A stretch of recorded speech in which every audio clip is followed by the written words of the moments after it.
मैं पूरे देश में कथा करता हूँ, अमीरों पर छोड़ता नहीं हूँ, गरीबों से लेता नहीं हूँ, बुरा तो कुछ नहीं कर रहा। धनवान पैसे वाले कथा कराते हैं, कहते हैं महाराज जी हम तो इतना लेंगे, वो हम इतना देंगे। ठीक है, और भी देख लेना, और भी कुछ हो जाए तो देख लेना।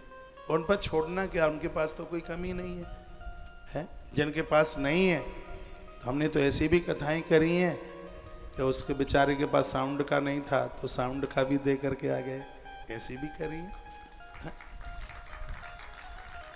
तो परहित परमार्थ में जीवन जिया जावे, वही जिंदगी है। परहित बस जिनके मन माही, तिन कहूं जग दुर्लभ कछ नहीं। जिनके अंदर परहित है, जिनके अंदर परमार्थ है, ये धरती पर उनके लिए कहीं कोई कमी नहीं। आप जितने अच्छे होंगे, आपके जितने पुण्य आगे बढ़ेंगे, उतनी आपकी औलाद बढ़िया होगी। राम क्या है? महाराज दशरथ के पुण्य है। और राम क्या है? क्या है? और राम कृष्ण क्या है? नंद बाबा का पुण्य ही कृष्ण के रूप में प्रकट हुआ। दुर्योधन क्या है? धृतराष्ट्र का पाप ही दुर्योधन है। और दुर्योधन क्या है? आपकी संतान, आपके पाप पुण्य ही आपकी औलाद, भाई, बंधु, कुटुंब, कबीला, खानदान बन करके वही आते। अच्छा कीजिए, बिल्कुल बढ़िया कीजिए, गफलेबाजी छोड़ दो, बिल्कुल भूखे बैठे रहिए। गलत नहीं करना है तो नहीं करना है, बड़ाई नहीं है। तुलसीवन आश्रम गौशाला का बिल भरता है 50-60 हजार रुपये महीना। सुन के आप हैरान होंगे, कोई गौशाला का बिल भरेगा? हम मंडला की गौशाला का भी बिल भरते हैं, वृंदावन का भी, और जहाँ जहाँ सेवा के कार्य चल रहे हैं सब जगह बिल नहीं भरेंगे बिजली का तो बिजली बनेगी कैसे? बताइए आप। थोड़ी देर के लिए आपको खुशी होती है, हमने इतने बिल की चोरी कर ली। कुछ भी नहीं, अपनी जिंदगी के साथ धोखा दे दिया। ईमानदारी के साथ जीवन जीना, हजार मनकों में दमकते हुए हीरे की तरह, दमकते हुए हीरे की तरह, ऐसा कुछ जीवन जिया जाए। ये बाबा बैठे हैं, ये बाबा अशोकानंद है, इनका नाम अशोकानंद है। नाम बड़ा बढ़िया, अशोकानंद। अच्छा बाबा महात्मा अच्छा है, फूल पत्तियाँ सब काम, काफ़ी व्यवस्था संभाले। कल सुबह इनका फ़ोन था ट्रेन में से, बड़े परेशान थे। परेशानी ये थी कि जब मैं वृंदावन गया तो 2 लोगों की टिकट में बनवा के लेके गया। AC 3 टायर की टिकटें थी दोनों। एक ये संस्कार का बच्चा था नितिन, एक मुकुंद के नाम से थी। वो उसकी विंडो की टिकट थी, तो ये उधर से टिकट लेकर के नहीं आए। टिकट लेके नहीं, वो फोटो खींच ली उसमें, मोबाइल में फोटो।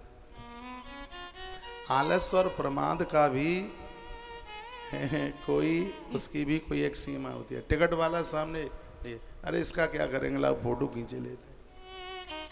अब उसकी खींच ली इन्होंने फोटो, और टिकट ली नहीं उसके हाथ से। का फोटो से ही काम, मोबाइल में फोटो से काम चल जाएगा।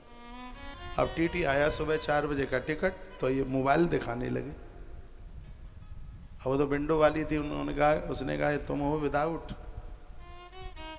पैसा पूरा का पूरा ही लगेगा। अब ये बिल में हैं 2000 रुपया मांगे, 2000 की टिकट थी, 2 टिकट 1000 रुपये की। अब वो परेशान हो, फ़ोन करे कि 2000 रुपया TT ने ले लिए। क्या ठीक ले लिए ना, तुम गलती करोगे तो TT तो लेगा। तो मुझे किसी ने पूछा, महाराज जी आपको दुख नहीं हुआ है 2000 रुपया चला गया? मैंने कहा रुपया तो गया है, 2000 रुपया, परेशानी तो हुई है, 2000 रुपया चला गया। लेकिन दूसरे मोड पर मैं देख रहा हूँ तो खुशी इस बात की हो रही है कि 2000 रुपये की आहुति सरकार के कोष में लग गई। खुशी है प्रश्न, ये 2000 रुपया कहीं रेल के डेवलपमेंट के काम में आ जाएगा, और कहीं किसी व्यवस्थाओं में कहीं ना कहीं तो वो लगेगा ही। हम वो लोग हैं जो 1 रुपए की भी टैक्स की चोरी नहीं करते। करोड़ों रुपए का माल आता है, इतने निर्माण चल रहे हैं, कोई भी ऐसा काम नहीं है कि जिसमें बिल ना लिए जाएं। GST देते हैं जो 18% है, 5% है, 5%, पूरा लेखा जोखा होता है। और ये सब कुछ करने में बड़ी खुशी मिलती है। आप यहाँ पर सहयोग करते हैं, मैं यहाँ कितना कहता हूँ कि आप रसीद लीजिए। जब हम गवर्नमेंट को पूरा हिसाब देते हैं, एक एक रसीद का हिसाब होता है। आप ये मन सोच लेना कि धंधलेबाजी चल रही है कि तुमने दिया कि जोई राम सोई राम, वो जोई राम सोई राम नहीं है। एक एक रसीद का हिसाब से ये लोग संभालते हैं। सब पूरा ये गवर्नमेंट की निगाह में होता है। एक एक रुपए की बात कर रहा हूँ। सब्जी भी आती है तो उसका लेखा जोखा होता है, डीजल पेट्रोल डलता है उसका लेखा जोखा होता है, टिकटें बनती हैं उसका लेखा जोखा होता है। इस आश्रम से बहुत बड़ा फायदा गवर्नमेंट को ना हो तो इस आश्रम से नुकसान बिल्कुल नहीं होगा सरकार को। ऐसा संकल्प लेकर के जीवन जी रहे।